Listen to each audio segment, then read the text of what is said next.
Assalamualaikum warahmatullahi wabarakatuh. Perkenalkan, saya Sarla Destiasa Putri. Saya dari kelas A Manajemen. NVM saya 24023125017. Pada video ini, saya akan menjelaskan kasus manajemen dalam organisasi, yaitu kasus pemutusan hubungan kerja atau PHK yang terjadi di perusahaan Xiaomi Indonesia pada tahun 2023. Kasus ini menarik untuk dibahas karena menyangkut bagaimana perencanaan bisnis, pengorganisasian, dan pengendalian perusahaan dapat mempengaruhi keberlangsungan sebuah organisasi. Tahun 2023, Xiaomi Indonesia mengambil keputusan untuk melakukan PHK terhadap sejumlah karyawannya. Keputusan ini muncul karena perusahaan menghadapi beberapa masalah yang sangat besar. Pertama, penjualan smartphone Xiaomi Indonesia menurun cukup signifikan. Pasar gadget mulai jenuh, persaingan semakin ketat, dan beberapa produk Xiaomi tidak sekuat dulu dalam menarik minat konsumen. Yang kedua, perusahaan harus berhadapan dengan harga operasional yang tinggi. Biaya pemasaran, distribusi, hingga biaya produksi membuat keuangan perusahaan semakin berat. Selain itu, Xiaomi juga menghadapi persaingan yang sangat ketat dari Samsung, Oppo, Vivo, dan Realme.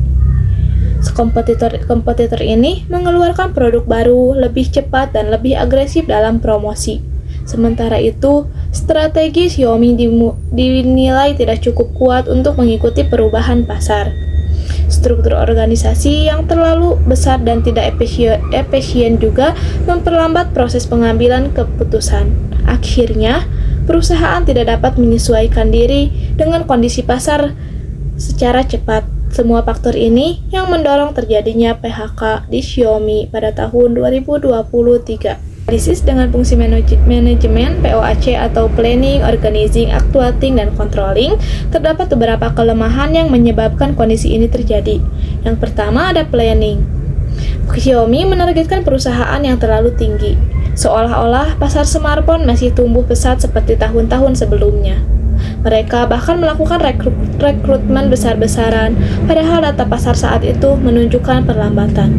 Yang kedua, organizing. Struktur organisasi yang besar menjadi beban ketika penjualan turun.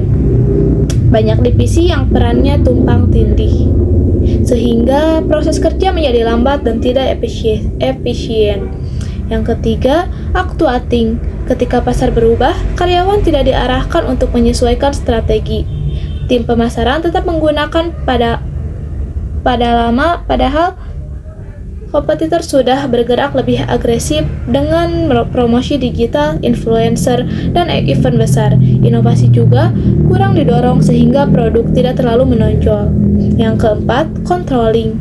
Pengendalian penjualan terlambat dilakukan. Perusahaan baru menyadari drop penjualan setelah kondisinya cukup parah. Karena itu, langkah yang diambil menjadi mendadak, yaitu PHK, bukan langkah pencegahan yang seharusnya dilakukan sejak awal. Solusinya, jika perusahaan ingin menghindari situasi serupa, ada beberapa solusi yang sebenarnya bisa diterapkan.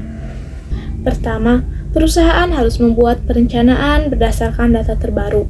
Target penjualan harus realistis dan menyesuaikan dengan kondisi pasar, bukan sekedar mengikuti tren tahun sebelumnya. Yang kedua, struktur organisasi perlu dibuat lebih ramping dan efisien agar proses pengambilan keputusan lebih cepat. Divisi-divisi yang fungsinya overlap harus dirapihkan. 3. Dalam aspek pergerakan, karyawan perlu diarahkan untuk berinovasi.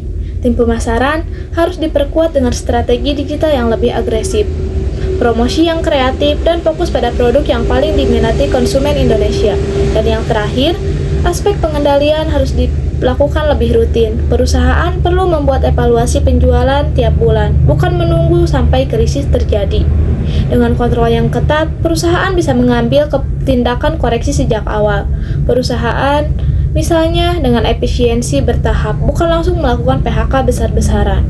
Jika keempat fungsi POAC diterapkan dengan baik, perusahaan dapat mencegah krisis dan menjaga stabilitas tenaga kerjanya. Demikian penjelasan saya mengenai kasus manajemen di Xiaomi Indonesia pada tahun 2023. Kasus ini menunjukkan bahwa perencanaan, pengorganisasian, pergerakan, dan pengendalian sangat penting dalam menjaga kesehatan sebuah organisasi. Semoga penjelasan ini bermanfaat dan bisa menjadi pembelajaran bagi kita semua. Mohon maaf bila ada kesalahan. Wassalamualaikum warahmatullahi wabarakatuh.